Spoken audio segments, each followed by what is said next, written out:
Good evening, everybody.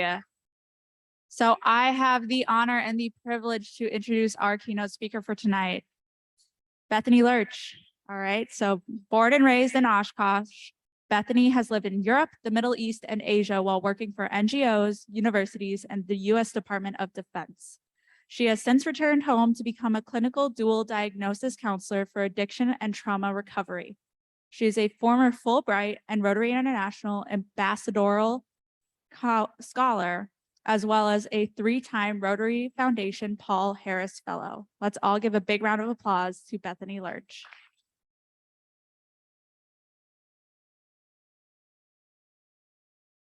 Thank you. It appears my mic is working. Can everyone hear me? Very good. Thank you for inviting me. I'm going to do something tonight that I've not done before. I have formatted many presentations for many crowds, but never like this. I've also never been here before, and I've wanted to meet this group, speak to this group, hear from this group for a very long time, so I'm very grateful. This is going to perhaps seem a little discombobulated because I'm going to incorporate research, I'm going to incorporate narrative, I'm going to incorporate personal perspective, and I have really dug up pieces of writing of my own, things that have been published, things that have not been published, to tell a story and not just provide a message. Back in the fall, I chose to take part in a university trip to Israel with other international relations graduate students from St. Andrews. I knew only that I wanted to see this place and these people with my own eyes. I wanted more than what I had read in the media. I wanted the context, and I wanted to reach my own conclusions. I don't pretend to understand the complexities of the Arab-Israeli conflict after 10 days, but there is something I encountered that cannot be ignored, and I'd like to take a brief moment to share it with all of you. My first introduction to Israel was Jerusalem, where our formal program began on a hilltop overlooking the city. The view was stunning. Jerusalem is set between hills and vast expanses of forests. The skyline is studded with temples, minarets, and cranes. To see the dome of the rock within the fortress of the old city was awe-inspiring, but the wandering eye cannot help but notice the ominous blackness of the separation wall snaking into the distance toward Jordan. It is the most tangible divide between East and West Jerusalem, between Palestinians and Israelis. Once I realized what I was looking at, I felt my enthusiastic traveler's high crash inside. Why would anyone need a wall? Why should people be separated from one another? I could see the contrast from the hilltop, but it became immediately apparent to me as we descended into the city and drove through Israeli West and primarily Palestinian East. The crowded sidewalks in the heart of the city are lively and filled with a kind of ethnic and religious diversity I've never seen before. Orthodox Jews, devout Muslims, curious tourists, and Israeli Defense Forces all walk shoulder to shoulder. In other places, like the East, there are no sidewalks. There aren't even streetlights. Residents of East Jerusalem pay taxes, but there is not equality. For a girl born and raised in Oshkosh, this dichotomy was very hard to see. At one point, I was able to stand at the foot of the wall in a quiet Palestinian village in East Jerusalem. That wall is huge and more than twice the size of the Berlin Wall. I remember feeling so insignificant next to it. I put my hands on it and looked up at the barbed wire, and I didn't understand. I especially didn't understand when I saw a group of young boys on bikes watching us. I was reminded of the kids that ride up to serve you beverage, our family gas station in summer. The call to prayer sounded in the background, the very reason their lives are so radically different from the bright-eyed young customers I serve in the town of Algoma. At that moment, I knew only that what I was experiencing was not right. It felt wrong inside, and it still feels wrong. I am 22 years old. I am a graduate student whose job it is to simply listen and observe and think critically. My undergraduate career at Oshkosh helped me understand what is going on, and now I am being taught to ask why. Before this, I had only asked questions in a classroom. Now, in Israel, and afforded such an up-close and personal view, I don't know where to turn. I have so many questions. The idea of beginning my career in a matter of months, of having to move into a how mindset, is an intimidating thought. I'd like to be able to look and listen a little longer. I'd like to be able to think a little longer, and maybe we all should.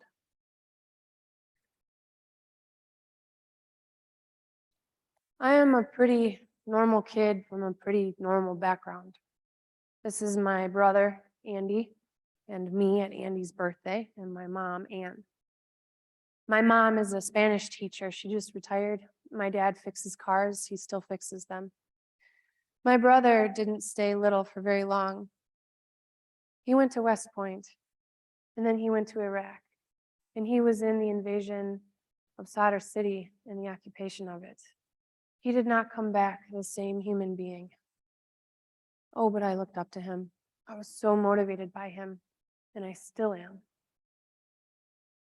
So when I was 19 years old, I found a professor at the University of Oshkosh named Jeffrey Kaplan, a well-known scholar within the field, believe it or not, there is a field of terrorism studies. And this class is a class I decided to take because it meant I could address a couple different prerequisites in just one class. And that seemed easy to me. The nature of the topic, terrorism, was mildly interesting to me as well. So I took the class. Throughout that semester, Dr. Kaplan would ask me, do you want to work in this field? Do you want to work for this government? Do you want a job like this? Because you're pretty good at it. I said, yeah, I think so, maybe. Yeah. So he said, okay. And he brought in someone he knew from the Pentagon. And he took 5 students, me included, out to dinner with this person. It was an interview, I had no idea, for an internship over the summer. And when I got to Northern Virginia, to Arlington, I sat at this big oak table inside the Pentagon, and I sat next to students who said that they were from Yale, and they were from Harvard, they were from the University of Virginia, and all these really big schools. And then the conversation came to me. Who am I? Where am I from? My name is Bethany, and I'm from Wisconsin. Oh, Madison. No, I'm from Oshkosh. And they thought I was a graduate student. No, I had just completed my 2nd year of college. But that started something. That program at the Pentagon, that class with Dr. Kaplan, began something that I couldn't describe, and it kept me moving.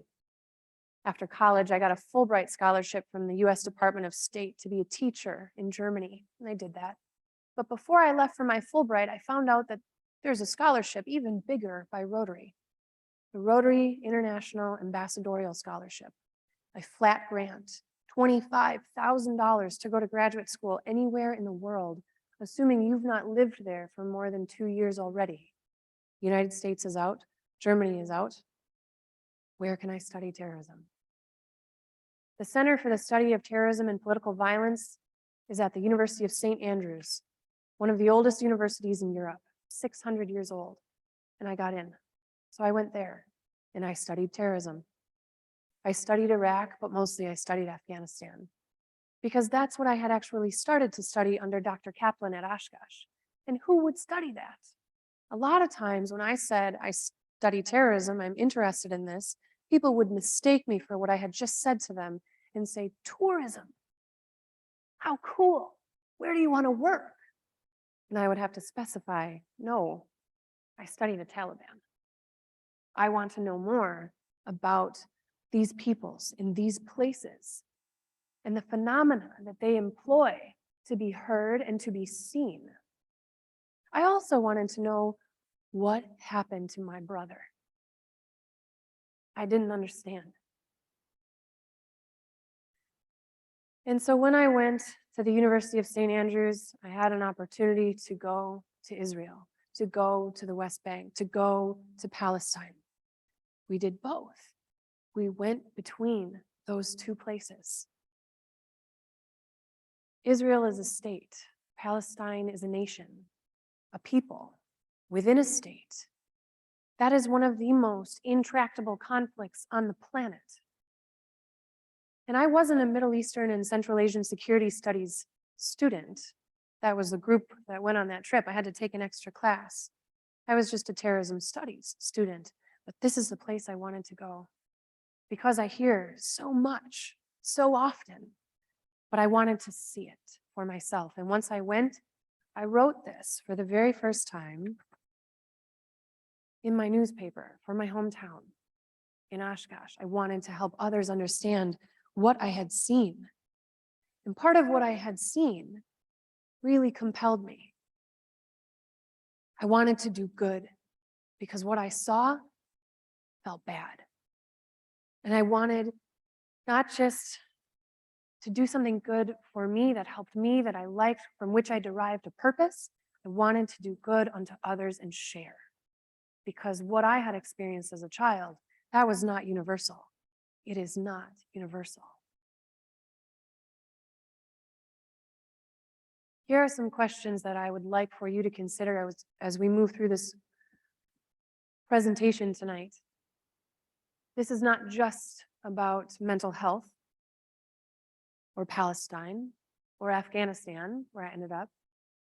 This is also going to be about how we help. There is a cost unto ourselves. I would also invite you to consider how we help as a country. What constitutes good? What constitutes right? And which is more important, to be good or to be right? Furthermore, personalize this a little bit. For you or for me, this was my situation at the time. I graduated from college. I graduated from the University of St. Andrews. I was ready to go, work, make a difference. And then I got there, and it did not match the first time I went to the Middle East. And it really did not match any of the content I had read in all of those textbooks I purchased. I still have all of them. Theory, printed theory, is not the same as on the ground. A few years passed between St. Andrews and my opportunity to go to the Middle East a second time. I wanted to go back ever since I left, and I found a way to do it, to teach.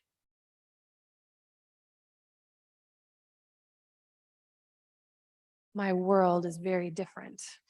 I no longer live in the West. I now live in the West Bank. Some acknowledge it as Palestine. Many more don't acknowledge it at all. You may be thinking, you're crazy. I've actually heard that a lot lately. Please know that I accepted this position before the Israeli military campaign in Gaza. Please know that the atmosphere has since calmed, not a lot, but enough. I first visited the Middle East 4 years ago. I told myself I would return to do something meaningful as soon as I had a tangible skill, and teaching is it. Back in Leipzig, I had a well-paid job in a swish apartment downtown. I even had an office with a view. But I've also got a staggering view from this shared apartment/office on the side of Mount Gerizim. By day, buildings of white concrete ascend arid hills, each with a number of bulky black water barrels on the roof. It's a limited resource in these parts. Ours runs out all the time. By night, the slopes of Nablus are speckled in faint lights of ginger and emerald. The green illuminates mosques from which the call to prayer is broadcast 5 times each day, the first of which is before dawn every morning. Sometimes it's pretty, sometimes it's less so. Afterwards, every dog in the city throws back its malnourished head and howls an inexplicably woeful song.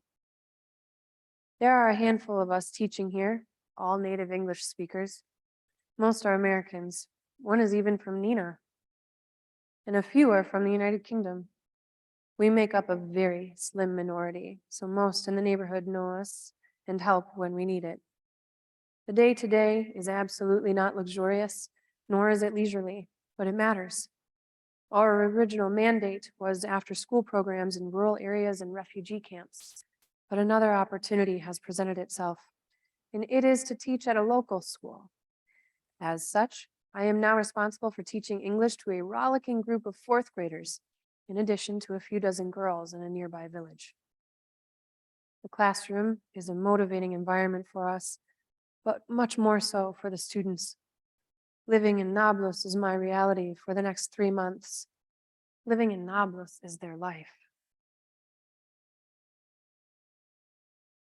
This city has a complex past, one defined by an influx of Palestinian refugees following the wars of 1948 and 1967. A refugee is a person who has been forced to leave their country in order to escape war, persecution, or natural disaster. This city's population is approximately 140,000, and with refugees, it is 350,000. This makes for extremely strained infrastructure. Prodigious population density renders both water and electricity unreliable. Electricity went out twice in my first 2 days, and our water can suddenly slowed to a trickle at the most inopportune time. So when I have to, I take bucket baths, and it's not ideal. Garbage removal is also a questionable municipal service. Then again, littering is not so much a thing as it is a trend. It's just what you do, and I hate it. The most radically different experience is very basic. I am a Western woman living in a Muslim society. It may be more than 90 degrees outside, but the rules that govern my dress code do not change. Pants go to the ankle, sleeves to the wrist, necklines above the collarbone, and nothing that qualifies as snug. No matter how culturally appropriate my colleagues and I dress, young boys and men whom we call shabab still heckle us. Their lives are ruled by poverty and extremely limited opportunity, so they spend a great deal of time on the streets. I hope to change that in some small way. Howsoever small a change doesn't matter. Change is change is change. Some call it naive and some call it crazy. Someone I used to know even made a cutting remark about humanitarian mission work, and I'll never forget that. What I know and what I feel at a very visceral level is that this is nothing if not purposeful. I loved teaching, but my students did not always love me. And this was one of the pictures that came out of the fourth grade classroom. I had 4 rules. One of them was not to talk when I was talking. It was violated often. And then I found this on a spelling test.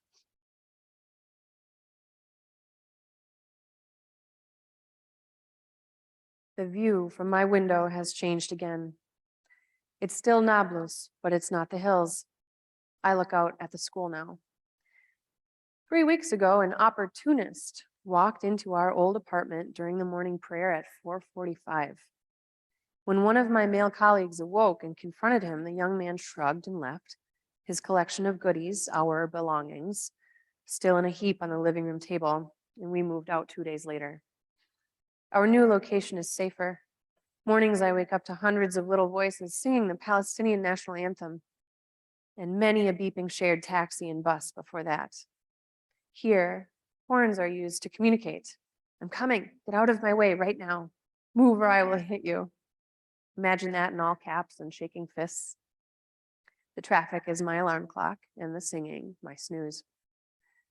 16 of those voices belong to my delightfully unruly fourth graders. I didn't anticipate working at the school, Pioneers Baccalaureate, but their need was urgent. A private Arabic English academy in Nablus, it is unlike state schools and those run by the UN Refugee Agency.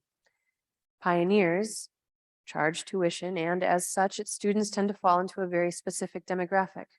There is a stark contrast between the pioneer demographic and the other one I am supposed to go to in the afternoon. Sundays through Thursdays, I catch a service or shared taxi into the city center at 12:30. From there, I board an archaic automotive wonder that somehow still functions. It feels a little bit like the 70s here sometimes, and that bus takes me to a village called Kosin, which is where my real work begins. Kosin's community center is on a nameless gravel road past the mosque. A dim room in the basement of a house. It teems with smiley little girls with curly dark hair and sparkly headbands who always arrive well before their 2 o'clock lesson. 5th and 6th graders are at 3. The big girls are at 4. Each class started with more than 35, but we've had to pare them down with a test. Telling girls they can no longer come to class has been problematic. Some pout, some cry, some bang and throw rocks at the windows, but there's just not enough space for so many kids. It's gotten better though, and my time has since been defined by hospitality, a critical part of Arab culture. Just the other night, a local family invited me for homemade falafel. The daughter speaks very good English and graciously translated my conversation with other female family members. When I was first greeted outside, she was wearing a hijab. She removed it once inside to reveal jeans and a t-shirt. They were so proud to show me their home, their garden, their chickens, their goats, their sheep.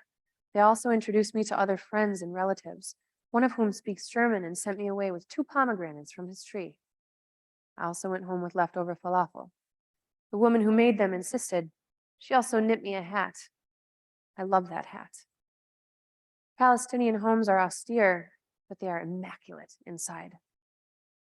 Most stores and restaurants are too. Outside, however, things are more chaotic. Amid the olive trees, parcels without buildings become rocky trash meadows. Much of this land and many of its people live in something I would call very near poverty. Sometimes I feel sorry for them. Other times I scold myself. They don't want or need my sympathy. No one does. Between teaching, planning, commuting, and learning Arabic, warm meals and restful sleep are sporadic at best. Then there is the occasional gunfire, the rare scream, the early morning intruder. Truth. Living and working in Palestine is exhausting. These days are long, and this life is hard. But when I arrive in Khosin to see 15 little girls waiting, name tags out, paper and pencils at the ready, something inside me lifts. Later, at 5 o'clock, a gaggle of 15 older girls walks me back to the street to wait for the bus. They wave it down, shake my hand, and send me away with "Goodbye, teacher." Those girls are why I am here, and they make me feel whole again every day. This is Khosin, and these are some of the girls. This was the first day in our classroom. The entire table all around me was full. Girls were sitting kind of front and in back of one another, 2 rows deep, and I could only have 20 people in that class. So the girls that did not make it sat outside the door. And that row was more like 5 deep. These were some of the 5th and 6th graders. And these were some of the older girls. I gave them photos. I took them to an animal welfare rescue for horses and donkeys where they could learn more about social responsibility and how to be kind to animals. I gave them a photo from that time, just something tangible so that they could remember the things that we did together. I still have a Facebook account just for these girls, and I get messages regularly. When are you coming back to Palestine? Will you come to Khosin? I also managed to find a homeless kitten named Manara, who ravaged our kitchen and usually got into our bag of pita bread.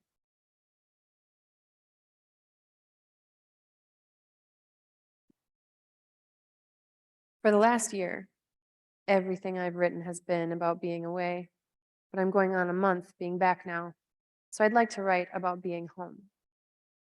Many of you have said hello. Thank you. I so enjoy seeing everyone again.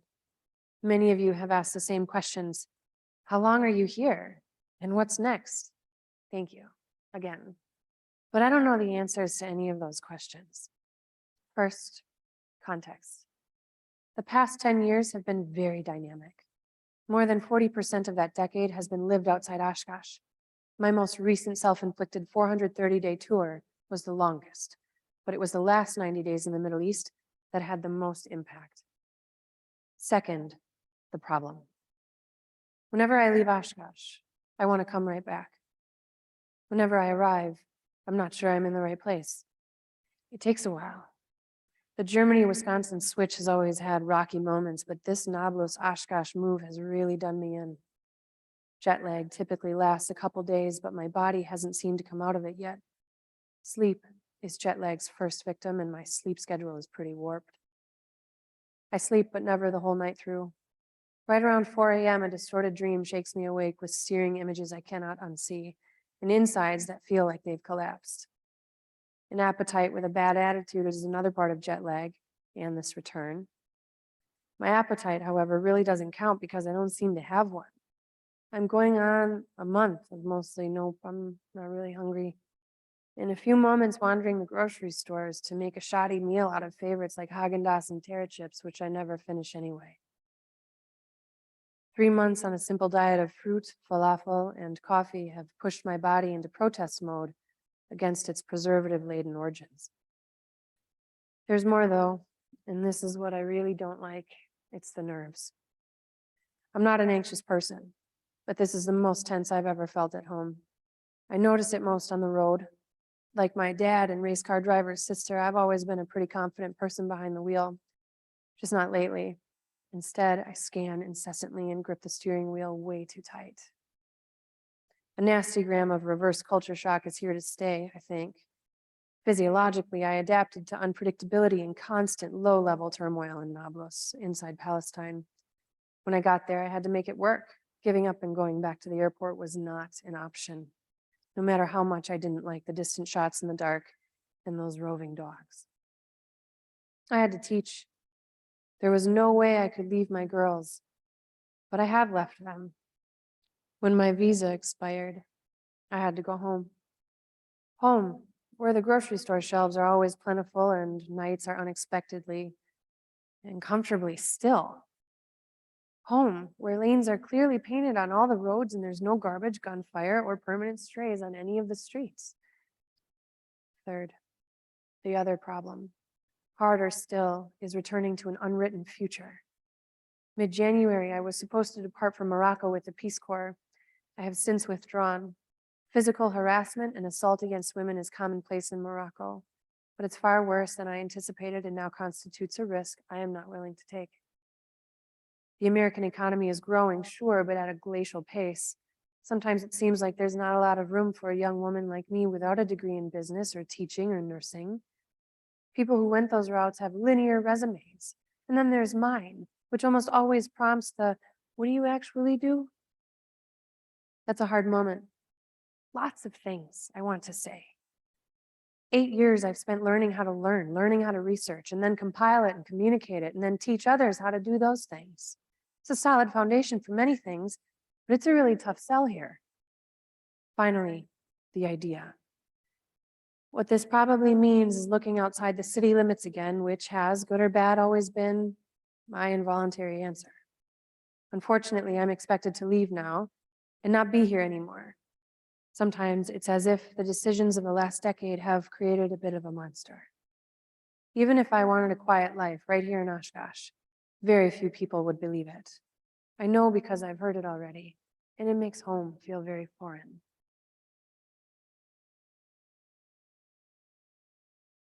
I didn't know what was happening to me when I came back home. But then I heard about this, and it felt familiar. I stole this screenshot because it's the first entry on Google. And usually something that tempts us and we click on it, even though we have heard various things about the reliability of Wikipedia. Nevertheless, this definition holds pretty good. A condition characterized by emotional and physical exhaustion, leading to a diminished ability to empathize or feel compassion for others, often described as the negative cost of caring.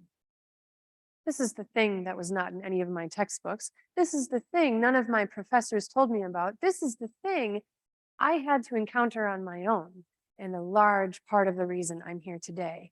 If you would like to engage in world affairs at a global level, at an NGO, federal government, university, research, volunteer level, you have to be prepared for this. This happens. And like a freight train, it will find you. Because definitions are important and research is important, here is another for you to consider.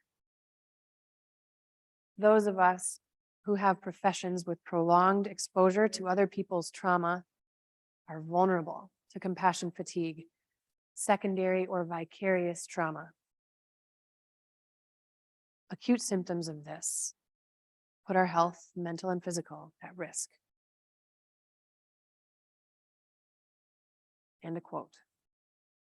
We have not been directly exposed to the trauma scene, but we hear the story told with such intensity, or we hear similar stories so often, or we have the gift and curse of extreme empathy and we suffer. We feel the feelings of our clients, we experience their fears, we dream their dreams. Eventually, we lose a certain spark of optimism, humor, and hope. We tire. We aren't sick, but we aren't ourselves, and I was not myself. I went over in summer 2014. I left Germany, where I had been an assistant lecturer of American Studies at a really nice university.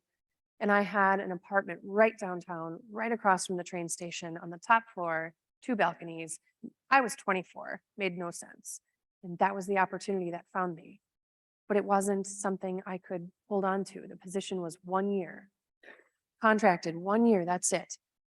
I had to find the next thing. And I knew I wanted to go back to the Middle East. And this was going on. This was the media at the time. If you don't want to read the news or engage with media right now, I don't blame you. I would still encourage you to stay informed. One of the ways to do that is with photos. The Atlantic has the In Focus blog and posts new pictures from all over the world regularly.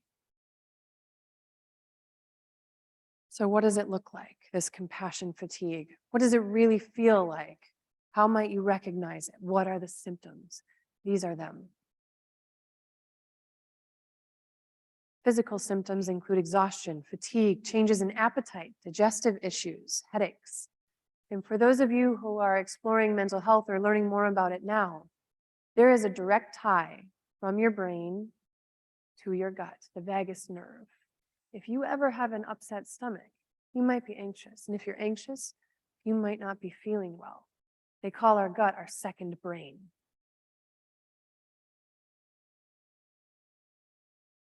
So these were some of the photos.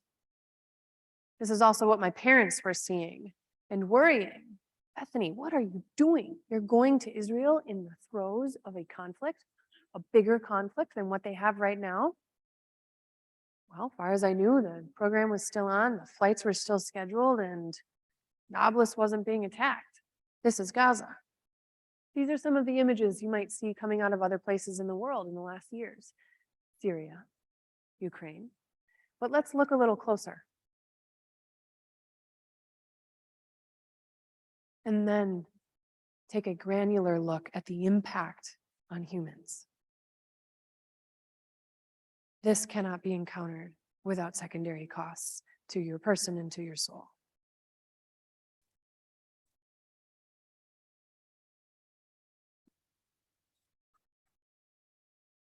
Sometime back in October, my little Palestinian Nokia rang in the middle of the night. It was my mother.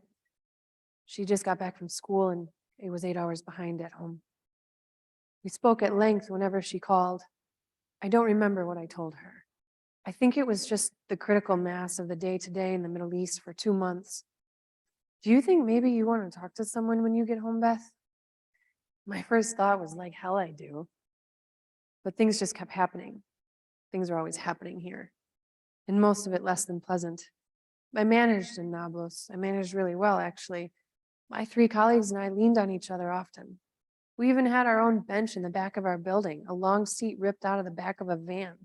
In the beginning, it was upholstered, the cushions inside the seams and the springs inside the cushions. But in the end, only its exoskeleton remained after unknown neighbors slashed the seats open and tore the pads away from us. That was our bench. That was where we sat. So we found boards, laid them across the open coils, and stayed there well into the evening almost every night. The last night we were all together, we had a massive bonfire, tossed thousands of unused copies into an inferno, watching the ink glisten and counting the orange lines in a sea of sparkling embers. Now I'm home, and I haven't got anyone to talk to about Nablus, and nobody knows what I saw. Not that anyone would understand. The compassion fatigue that came with teaching in Cosine and mere existence in that almost state drained me. Even far removed, it continues to pull at my conscience. 2 nights ago, I wrapped myself in a quilt on the couch and found Coming to America on TV. The night before was Ocean's 11, and another night was a Kardashian series. The Coming to America night was the most grim. I couldn't fall asleep until after 12, woke up 2 hours later, tore all the pillows from the backrest to create a wall on the ottoman. I woke up again before 4 to find myself boxed in and only half remembering how it happened, and absolutely not why. Wide awake and restless, I opened my email. Inside was a Google News alert on Nablus, which I also opened. It was about a boy, and he had been murdered at a checkpoint and shot at close range, and the article included a photo. I shook and I watched the clock rearrange its green numbers until it read 5-something. It was the photo. What if I met that boy? He looked a lot like Hanadi's brother, Mahdi. It wasn't him. What if it was? Not much separates the victim from other young Palestinian men. Salty tears covered dry cheeks and seeped into cracked lips. I kept seeing those pictures, and I still see them. Then I remember Hanadi and Mahdi and their dad, who never stopped saying, Alhamdulillah, thanks be to God. Later that day, I gave a presentation about Palestine to a local Rotary club. The presentation went well, but afterwards a woman approached and said, Bethany, I think you have PTSD. It's one thing when your mom alludes to it when you're there. It's quite another when a stranger tells you right here at home. I wasn't deployed. I didn't see anyone get injured. I didn't see anyone die.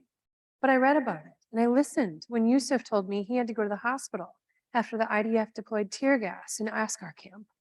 Other times, my kids told me. My kids.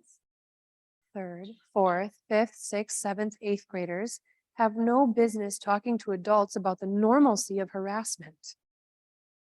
They know though, because it happens to them. I know too, and now I can't forget.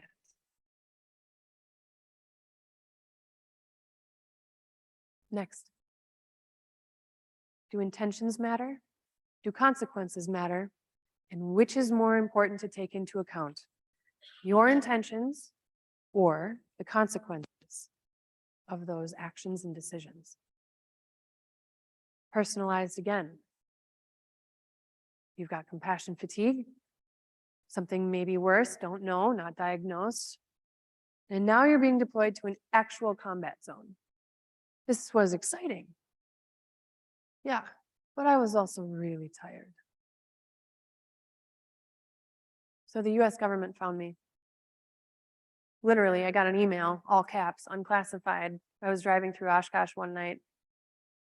I didn't really have a plan. I was kind of aimless, but I did have an Excel spreadsheet that tracked all of the applications I had submitted, all of the answers I received, and most of those answers saying, thank you, we found another candidate. I couldn't pay my cell phone bill. I mean, this was a real problem for me. I was 26 years old, and then the email.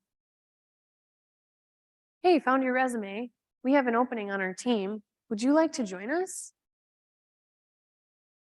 Honestly, it sounded like a joke. I even pulled over. It was about 9 o'clock at night, pulled over on like Washington Ave in Oshkosh. Threw the car in park, looked at this email, unclassified. And the email address was something like afghan.swa.mil. This might be spam. But this came from Afghanistan. What the hell? This was not a joke. I replied, yeah, okay, sure. Got an email back immediately. Great, we're gonna look for your clearance. And excuse my language, but I said, oh shit, I don't have one.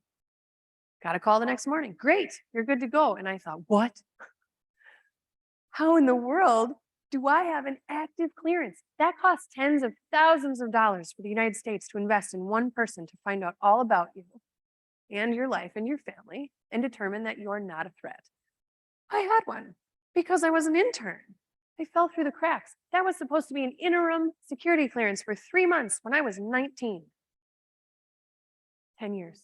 No idea. Every application I had submitted while I was at St. Andrews to the CIA, to the FBI. Do you have a security clearance? No. Welcome to the black hole of applications to the federal government because you don't have a security clearance. And this guy found it.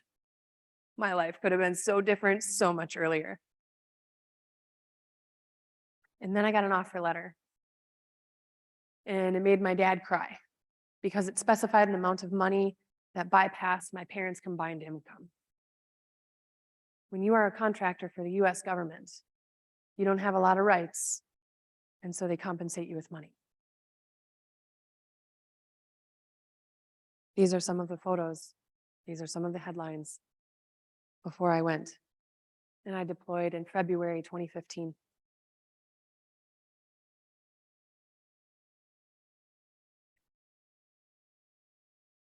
My academic interests are varied and many, but Afghanistan has always been the biggest. The more I read, the more I wrote, the more I wanted to know. I chased a job in country and hoped against hope it was within reach. Eventually, federally automated, "Dear candidate," emails stacked up and it became impossible. Circumstances determine dreams, and I've learned. Howsoever my dreams change, they are honest and made of good things. Early February saw me sifting through different dreams of my future in search of the best one. Well, it came like a thief. An email marked unclassified lit up my phone and made me pull over, even though there was no train at this railroad crossing where I stopped my car. Less than 3 weeks later, I was floating over Kabul in a Chinook helicopter. Pulsing cacophony and the chop of rotary wings has become my day-to-day. Intensive reading and writing has too, just like old times. My colleagues possess exhaustive knowledge of this country, its past, its people. I'm trying to catch up as quickly as I can. Most of my days are 12 hours and spent like a sponge, absorbing as much as I can. This is a complex part of the world with complex problems, few of which are amenable to Western ways. Great Britain tried to exert control here, not once or twice, but in 3 separate Anglo-Afghan wars, obsessed by irrational fear of Tsarist Russia and its colonial pursuits. The Soviet Union intervened in 1979 and succumbed to moral and psychological defeat by 1988, with more than 1 million Afghan civilians dead, a swelling refugee population of 5 million, and tens of thousands of Soviet casualties. For more than a decade, the United States and its NATO allies have been embroiled in an asymmetric military campaign here. It is NATO's first foray outside Europe and one of the longest engagements in US history, with the exception of the Korean and Cold Wars. The International Security Assistance Force, ISAF, expired in December. Coalition combat operations along with it. Presently, however, a few thousand military and contractor personnel from dozens of nations are left to execute what is called resolute support. And that seeks to build the institutional capacity of the Afghan state. The Taliban are not the ragtag, trigger-happy tribesmen the media so often and so ignorantly paint them as. They are brash, gritty, well-funded proxies. They're not the only troublemakers in these mountains either. In reality, the violent extremist insurgencies in the AfPak region make for a very frustrating, very fragmented picture. Once again, Afghanistan is the setting for a regional balance of power dispute. What does that mean for the United States and NATO? It means we're far from finished. I write to the American reader, voter, and taxpayer as much as I write to NATO personnel both in and out of uniform. We know blanketing Afghan problems with Western solutions won't work. We also know we are fully capable of finding compromises that will form a better future for Afghanistan. What we don't know is what they will look like. Part of the uncertainty is due in large part to a new mission. Fighting insurgencies is the reason we were here. The future of the people of Afghanistan is the reason we are here. Our task is daunting. It is not insurmountable. It will continue beyond RS and require more resources than the West, especially the American public, is willing to give. But we will lose if we leave too soon. Look at Iraq. Indisputably more important than us losing Afghanistan is the prospect of Afghans losing Afghanistan. This place will not resemble the West in the end, and ultimately, it will exist with or without us. For my part, I am committed to the idea that Afghans will be better able to help themselves and one another. I am committed to the idea that ordinary Afghan lives will improve. These words may read unrealistic for some, but they come from a good place, one worth revisiting, because we are not done and we have not lost. You and I dream, and so do Afghans. They shouldn't give up on their dreams because we gave up on them. This was the first photo I took out of the airplane. And I flew into Afghanistan from Dubai on a chartered jet. And then I got off at Bagram and got into a twin engine with no tail number. That doesn't make sense to me. But it was nameless. It had nothing on it. And we were flown into Kabul International Airport, and I was picked up. This landscape is desolate. This terrain is treacherous. Adam Smith talked about the prospects of democracy in places where the terrain is not friendly or the climate is not amenable. Afghanistan is a place like that. How in the world can you foster a democracy when you're probably going to have to use a donkey to carry ballot boxes over mountains? And it's going to take a couple days or a couple weeks trek to do it. That doesn't make sense. This was winter in Afghanistan. This is when I got there. Very cold, very gray, very dreary. Kabul sits on top of a plateau, and then imagine a valley in the plateau, and there's not a lot of power, so there's not a lot of warmth. What do you do to stay warm? You start fires. What do you do when there's no wood? You burn excrement. People in uniform who had been in Afghanistan for 12 calendar months would get an automatic 10% disability. I was not in uniform. I was there for 16. I was 26 years old. My job title was subject matter expert of gender integration, finance, and procurement. I do not have a master's of business. I do not like math. I'm not equipped to do equations, but I can teach. And so I taught. At that point, I had taught everything from kids, young kids, to adolescents, to young adults. And now I was teaching general officers and civilians and soldiers. A month after I got there, this happened. I was the go-to for the entire NATO mission. No idea how this happened. The go-to for gender integration inside Afghanistan. Bethany, how do we do this? Also, Farhunda just got lynched in the middle of Kabul. This made it very difficult for me to see hope in our mission, in my job. And my job wasn't just a job. I believed in what I was doing. I wanted to make the difference. I wanted to identify success. I wanted to share a message. And so I wrote this article, and it was picked up by the Wall Street Journal. They also redacted probably a quarter of it. The hard parts of that article that I had submitted, they took out. And they asked, we need some positive stuff. Also the campaign, the NATO campaign, the press office said, no, we need better stories than what's happening. Like, find something else. So I wrote about Razia John and Razia's Ray of Hope. And that's a true story. Razia has a network of schools, programs to help girls learn. It has changed since the Taliban came into power. But back in 2015, when I was doing this, I really believed in making a social difference there. Because we worked with women in the military. This is very far out. Afghan women were only ever really seen as wives and mothers inside the home. Now they have a uniform. Now they're at the same table. Now they have a sidearm and they can make decisions with you. That did not go over well. These women did not have restrooms in their offices. These women faced a lot of harassment and assault. These women did not have opportunities for promotion. These women lived very different lives. These women believed in serving their country though, and ooh, I wanted to help them as best as I could. I really tried. This was at a conference about mines, an education conference about mines. I was talking to this woman, she's a teacher, and this was a great conversation, but this was not the most interesting thing I saw that day. On that day, I saw something I thought only ever happened in movies. I saw duffel bags of American dollars because all of those participants got paid to attend. That also frustrated me. That wasn't in my textbook. Nobody told me about this. That was incentivized fully. I didn't understand that either. I really tried. It was hard for me. I felt disoriented.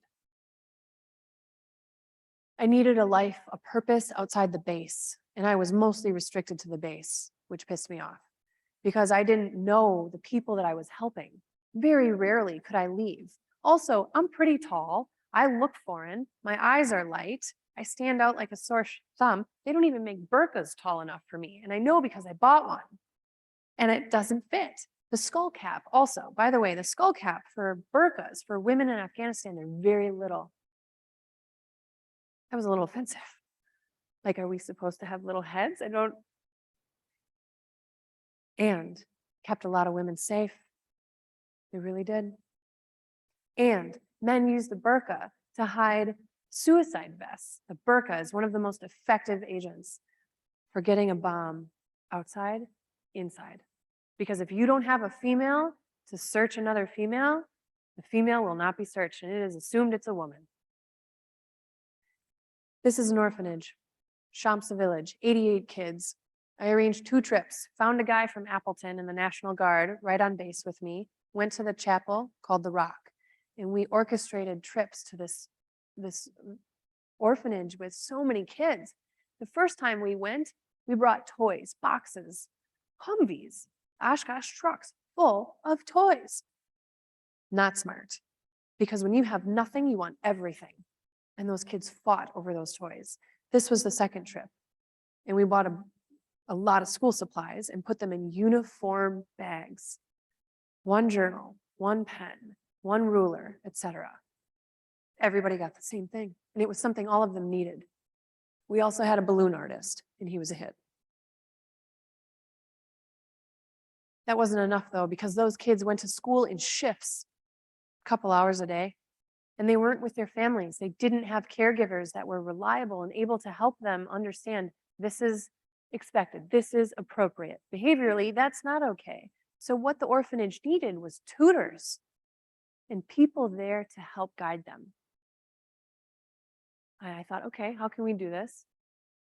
And I talked to my friends from lots of different countries, and they put on a fundraiser at the base.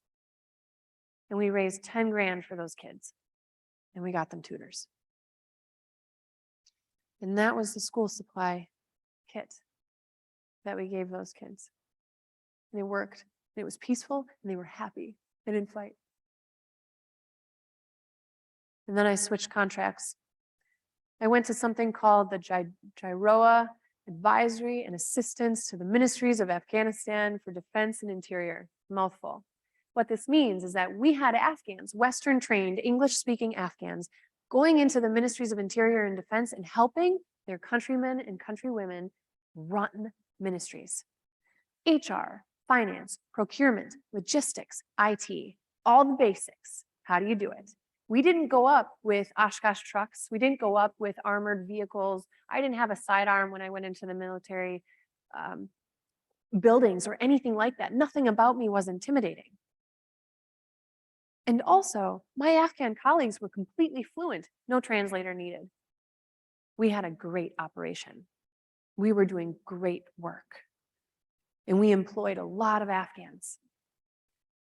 We taught them how to use computers. We taught them how to help one another, make those basic office functions go more smoothly. But that wasn't enough for me. Again, I was limited to the office where we worked. And it was hard because I wanted to do good, not just finance and IT and content and reports and technical writing back to the Pentagon. No. Needs to be more because there's more to life and there's a lot more need out there. This is one of them. The Shinwari family. Their father passed away. He was killed in a suicide attack, and they didn't have anything. Rotary clubs in Oshkosh and the surrounding area fundraised at my request and got them a warming stove so that they could stay warm in winter. And we also provided basic food supplies like rice, beans. There's some coffee, eggs. And I always got pictures back of what that money purchased. Money went a long way in Afghanistan. This is Sogra and her kids. She has another kid. He's not pictured here, however. Sogra was beholden to a landlord. Her husband had also passed away, so she was a widow, single mom, raising 6 kids, did not make enough money to support all of them, so 3 of them were at Shamsa.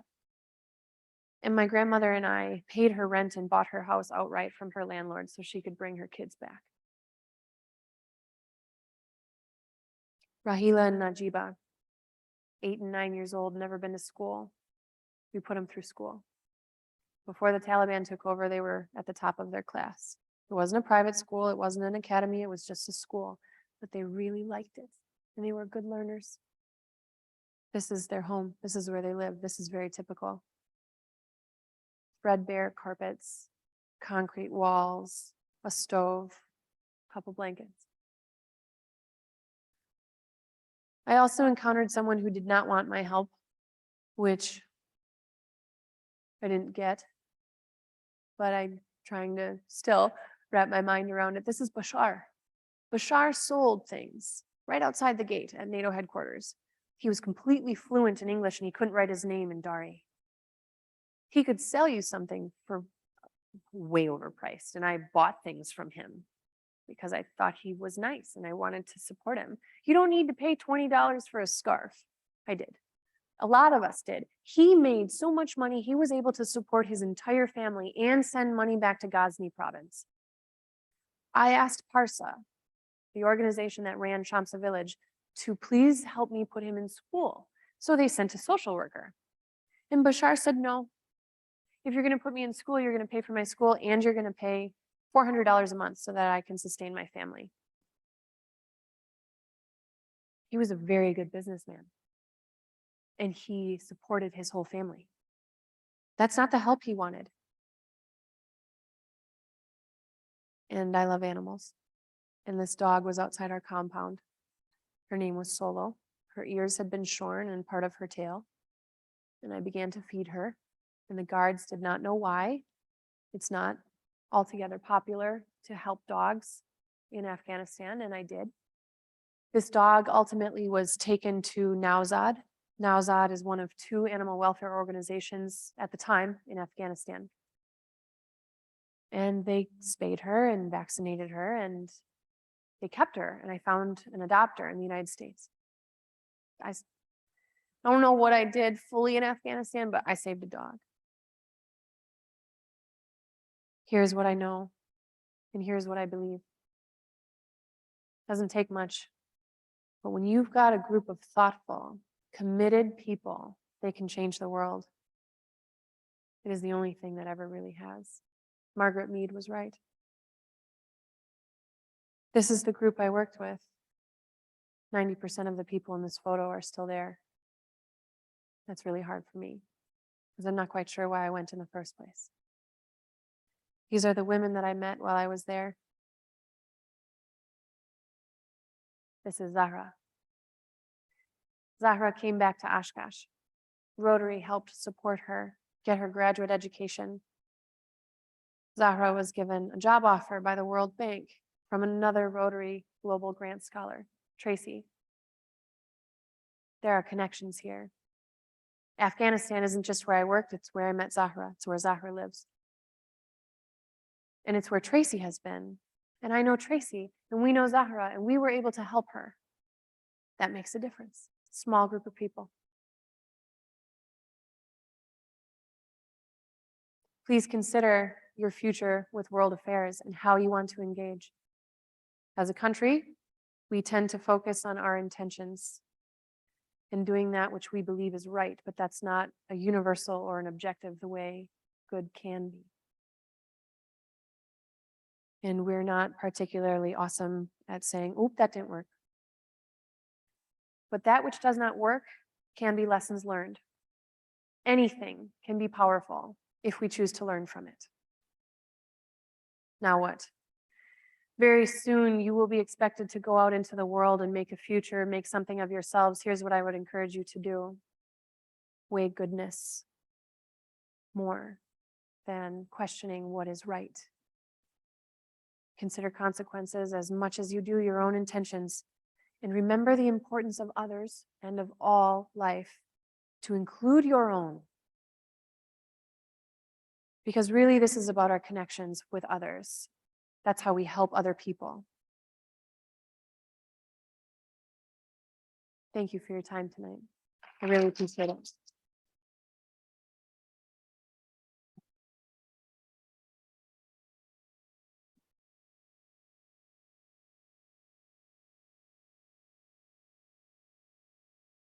Hello?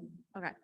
All right, now we will open the floor for some questions. I encourage you to come up to the microphones on each side and one question per person, please. If you have another question, just get into the back of the line, please. Thank you.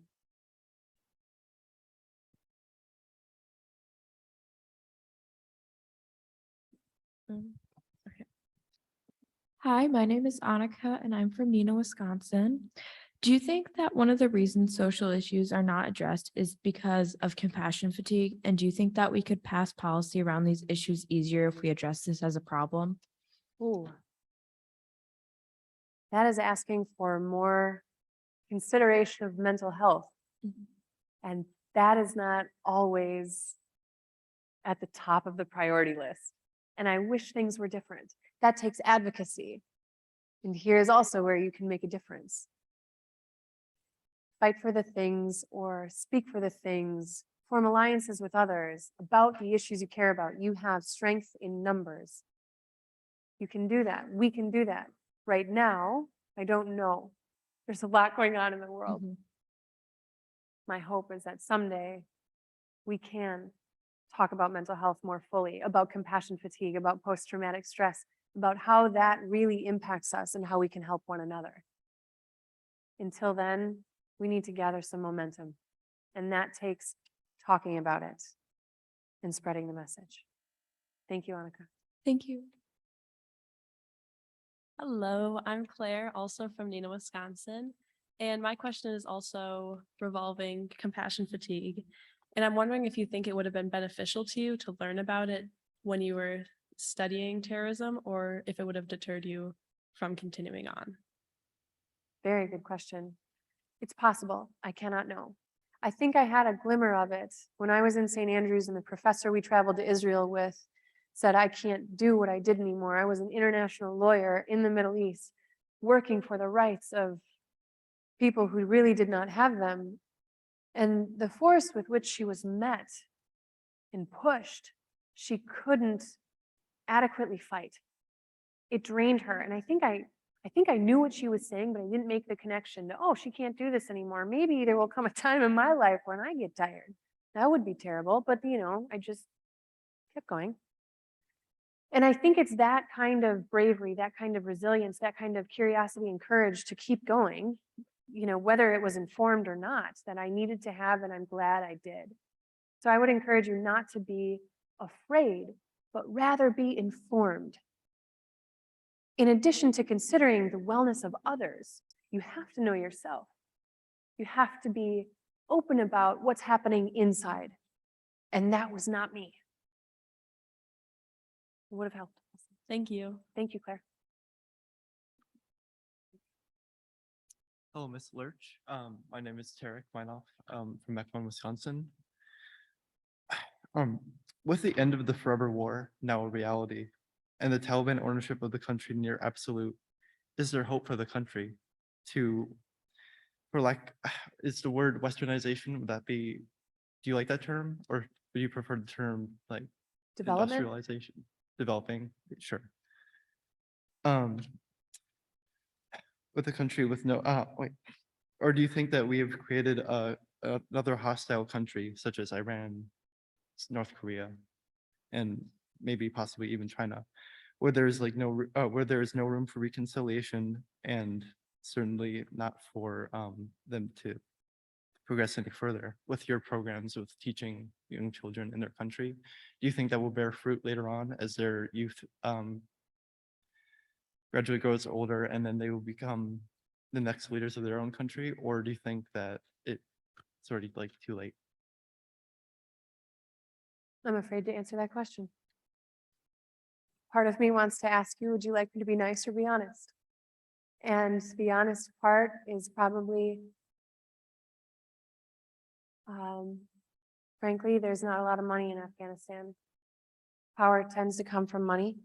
Follow the money if you are looking for the origin of something. But without money, there's not a lot of economic might. I don't think that they will become like China or like Iran, like a formidable foe, but it will become, as it was before, a pariah state, kind of left to its own devices, where vast segments of that population, to include women and children, mostly girls, will be left out.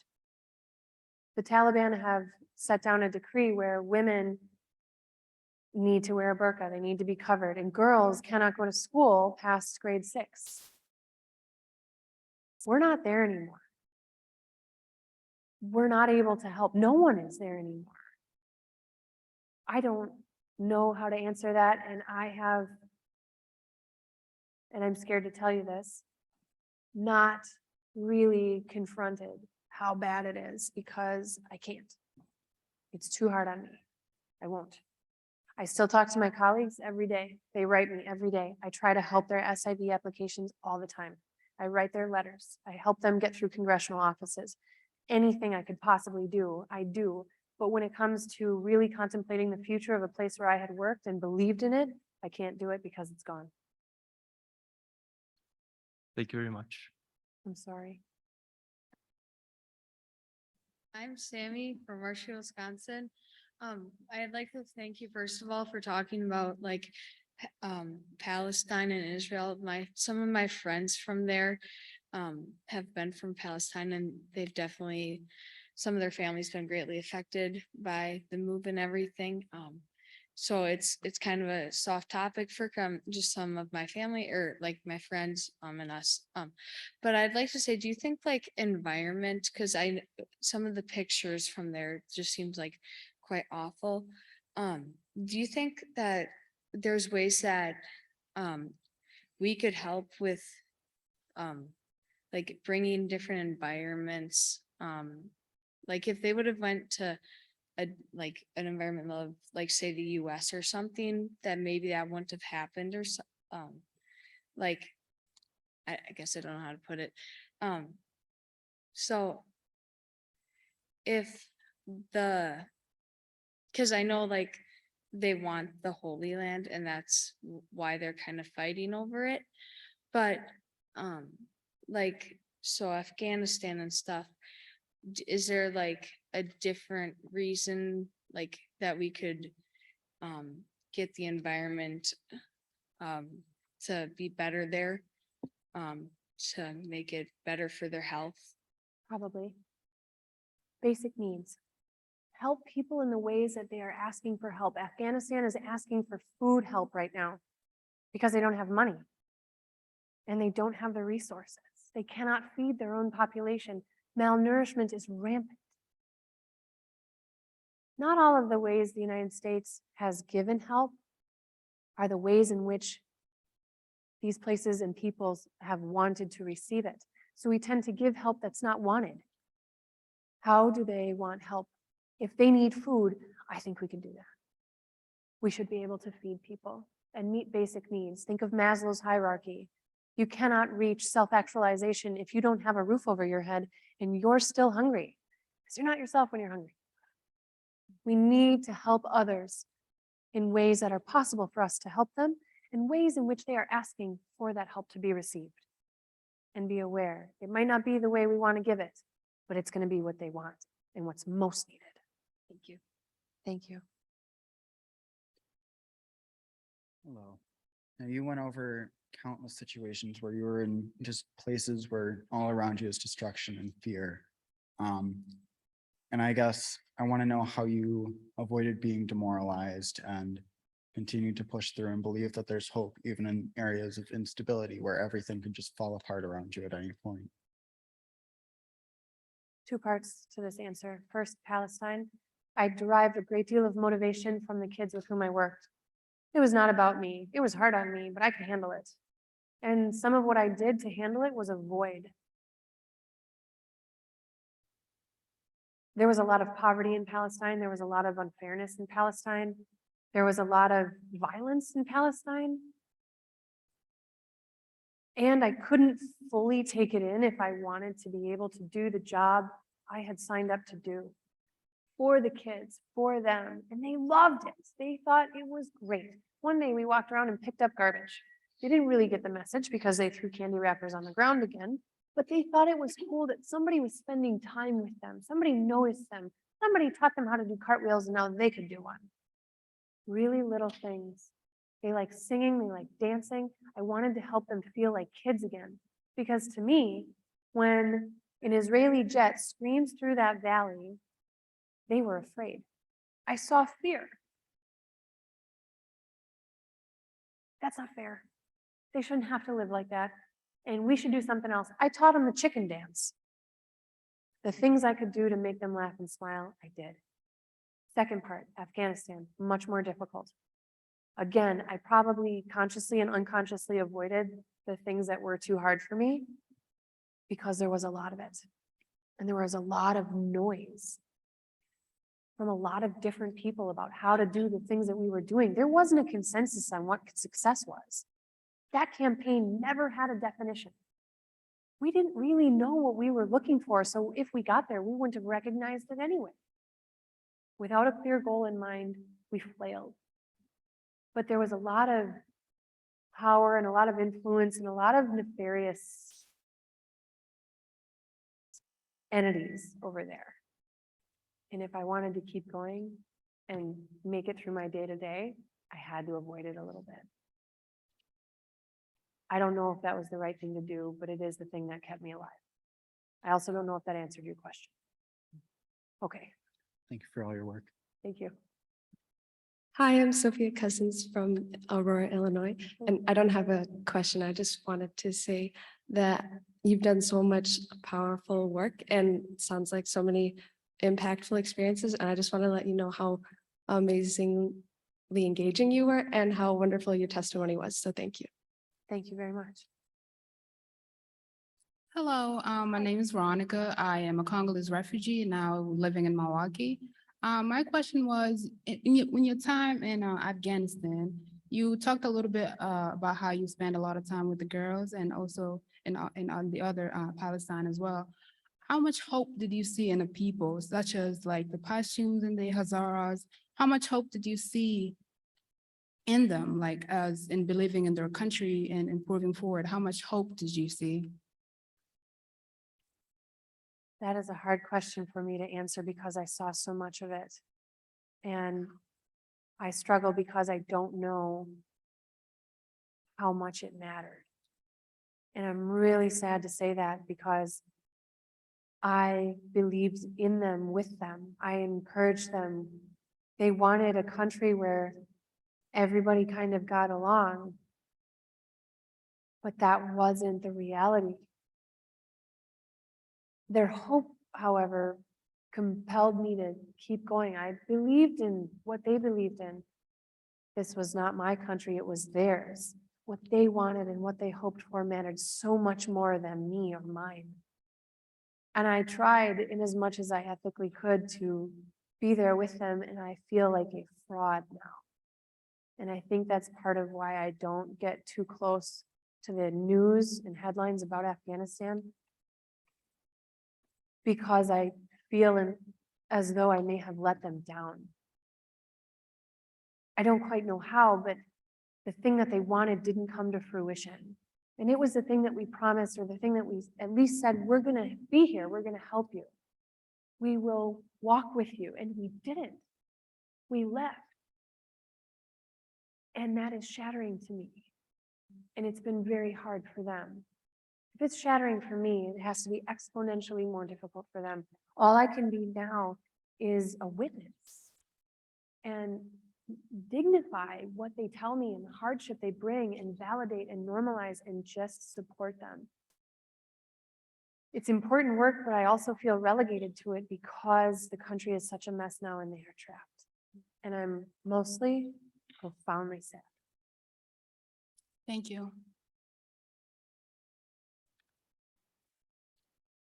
Hi, my name is Karishma. I'm from Brookfield, Wisconsin. I just want to start by thanking you for like being so honest and open with like your experience and everything like that. I think these are some really hard topics to talk about, and you being honestly just like just being honest about it was really impactful. So what do you think is the biggest takeaway of what we, especially individuals at our age, should start doing to help combat these enormous issues? And what can we, like, what are some steps we can take now to help with solutions in the future? That is a very big question. What to do now? Take responsibility. And don't be afraid of it. Find out about yourself, what you're like, what's hard for you, what your strengths are, how you want to use them. If you're ever in doubt about where you want to go, what you want to do, who you want to help, I have asked myself exactly those two questions. First, selfishly, where do you want to be on this planet? Geographically, pick a location, go there. Second, who do you want to help? Is there a demographic, a group of people? Is it children? Is it the elderly? Who are they? Find them there and find out how to help them. Use your strengths and the things that bring you joy to serve them. Because service is what's going to matter here more than anything. There's a lot of division out there. Try not to be afraid of it. Find common ground with people who are not like you. Show them that you are listening, not to respond, just listening. That's really important. And bear in mind that you very likely have more in common with someone with whom you disagree than you do different. That is going to be powerful stuff. Try not to contribute to the division. Find a place where you can make a positive difference for yourself and for others. Because in your work for others, you cannot forget yourself. If you forget yourself, you will not be an effective helper.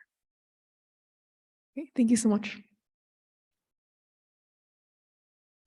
Hi, my name is Jackson. I'm from Ukiah, California. First of all, thank you for your story and for your message. Both were incredibly profound and moving. So thank you for that. I wanted to ask, so from your perspective now, how can the United States like reorient its foreign policy, being the economic and military powerhouse that it is? How can we reorient ourselves to do good instead of do what is right? Oh man, Jackson, that would take a paradigm shift. I don't know. And I'm hopeful. I have the life now that I did not think I would have before. I have a small town life. I have that position that's stable and I don't have to leave anymore. And I don't really think about these big topics. And part of me is ashamed to say that and admit that. It's very hard for me. Sometimes I think about what I could have done. Sometimes I've gotten feedback from people like, oh, I thought you were going to be a diplomat someday. Thank you. I'm really happy where I am here now. And it's not what I expected. Politics is an intimidating place to be, and it's not always an ethical place. What I have learned about myself in my experience throughout the years across the world is that safety and my safety is paramount, and I will not sacrifice it ever again. And I did, multiple times. That's where I wasn't informed. For us, to pivot toward that which is good versus that which is right is to walk away from our interests, which may not be smart. So what I am probably arguing here for idealism may not actually be realistic, but man, if we could be willing and able, more willing and able to help one another, support one another, and be good to one another than do the right thing. I just feel like we could cover a lot of ground and not need politics or the machine to do it. Starts at home, starts with us. Thank you. Thank you. Hi, my name's Anastasia Lowe. I'm from Iowa City, Iowa. And I was wondering, when you were talking about compassion fatigue, in your own experience, do you think that it can be fully overcome? And if so, or as close as you can to overcoming it, what do you think are ways to do that? No, it cannot be overcome. at least not without a substantial amount of time. In my personal and professional experience as a psychotherapist now, what I know about mental health is that these are challenges. I do not like the term disorders. I do not like the term illnesses. I won't use them. These are challenges. Our best hope is to manage them because we cannot control our thoughts and we cannot control our feelings. We can manage what we do with our behavior. We might be able to make our experiences a little bit easier by deciding to start with our behavior instead of feeling hijacked by our thoughts or by our feelings. It is not being afraid of only being able to manage, because that is as minimalist or as empowering as we choose to see it. We are responsible. We can make choices. We can make decisions. Use your behavior, use your body to help your brain when it feels like it's too much. Is that maybe hard to hear? I'm afraid it is. For me to have said it might be hard to overcome things fully. Have faith, because sometimes hope is wanting things to be different. Faith is knowing that we can handle whatever comes. And every day it becomes a question of management. And really what that looks like is taking very good care of you. Start now with self-care because it matters. Thank you. Thanks.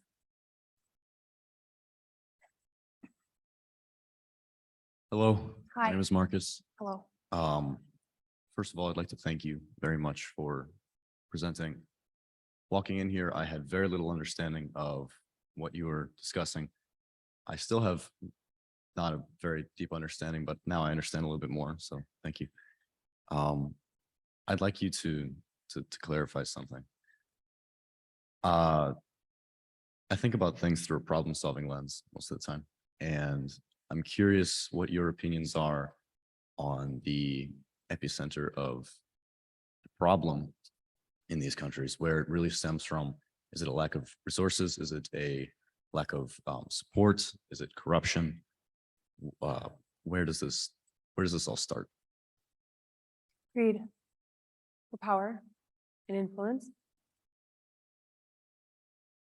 Ghani, the former Afghan president, called graft or corruption the biggest threat to safety and security and a stable future in Afghanistan. The Afghan military could pay someone $200 a month. The Taliban could pay $400 per month. And ISIS could pay them $600 per month. Where there's a lot of money, there's usually a lot of problems. Afghanistan harbored a lot of money from a lot of different places. The United States was not the only actor there. That's why I said there was a lot of nefarious entities. China was there, India was there. They don't like each other. India and Pakistan also don't like each other. Iran was involved, Russian elements were there, we were there, Russia doesn't like us. It was a scary place to be. And when you had so much power concentrated in one place and trying to go after different means, it just made for a lot of complication. And honestly, it was really dangerous. Not for reasons that we would see in the media, like suicide bombers. It just really, for me, became a matter of who in the world could I trust, to include Americans. And that was disorienting. What is the root of the problem? Tends to be money. I know that when we first went into Afghanistan, we would land a helicopter, walk out with a duffel bag of cash and say, here, this is for landing and borrowing this piece of land. We didn't think like, okay, what might be an appropriate sum of money to give a person who has no money so we can keep our helicopter here. We set the standard, we raised the bar immediately. It was very high. Here's 6 figures. What? You have an influx of money in a place where there's been none and competing interests. It's usually greed. And that's very hard to fight because we tend to be motivated by material and by power, which comes from money. I don't know how to answer your question, and I feel like my answer was very dismal. But thank you for the question. Thank you very much. We have two questions that have been posed online, if you don't mind me reading one to you. Leighton online asks, what factors do you take into account when considering if something is good over right? Isn't it what is right usually determined by if it is good or not? What is this person's name? Leighton, Lakin? Leighton. Leighton. Leighton. That is a really challenging question.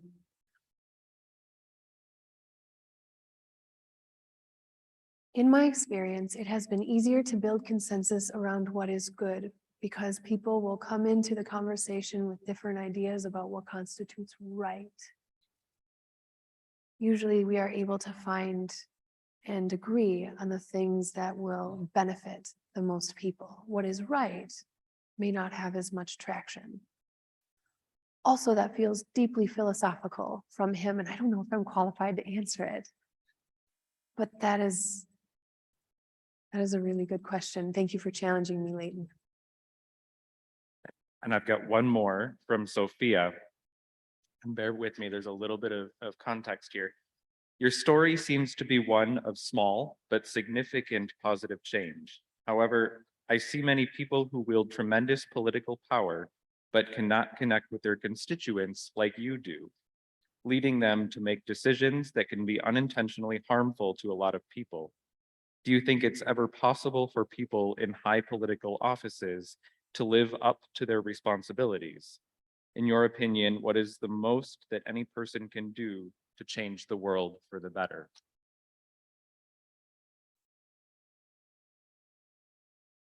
I'm going to stumble here, but I'm going to really try. When I was 18 years old, I had a nomination and appointment to West Point in the military academy there. And then I resigned. I got really mad at myself because they gave me a gun and I kind of collapsed inside. It's like, oh man, I don't think I was meant to bear arms and lead men and women into war. I had also just come from an exchange year.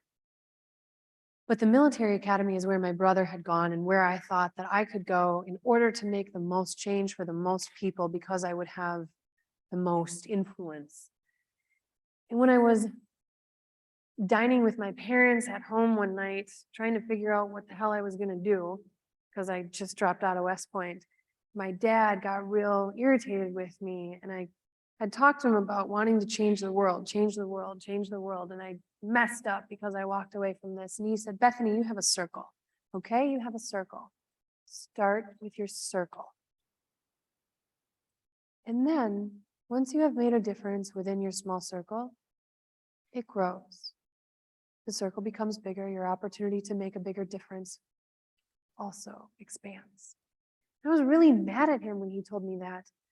Over the years, he's right. And it makes a lot of sense now. And I'm glad that he told me that. I don't know about people in high political office. I think I'm intimidated by them, and I wish I could connect with them, and that they could connect with me and others better than they do. And what I do not know, I tend to back away from. A lot of us do when met with uncertainty or fear. We take a step back.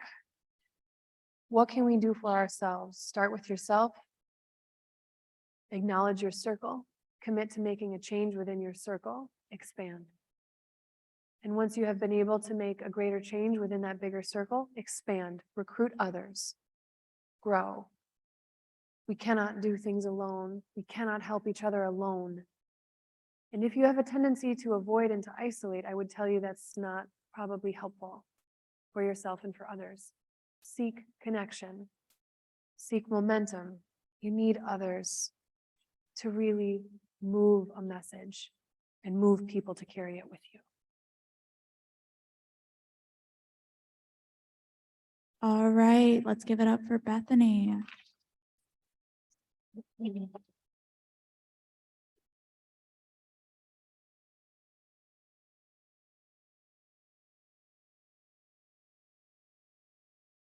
If there are any more questions, feel free to stay afterwards. I'm sure Bethany would love to answer them. I do have a few announcements for the rest of today. After we finish in here, find your small group to debrief field trip experiences and work on capstone projects. Small groups will meet until 8:40-ish. For open rec tonight, we will have the following options: karaoke in the pit, all things blindness moving beyond disability with Triple G in the first floor of the campus center, movie night in the Oak Room, which is near the WA's office. A group will be gathering to watch a popular movie about a rat chef. Open gym in Ganfield, and stay cool in the campus center. Main lawn outside is also available, and make sure you see the nurses before 10 p.m. Have fun and drink water.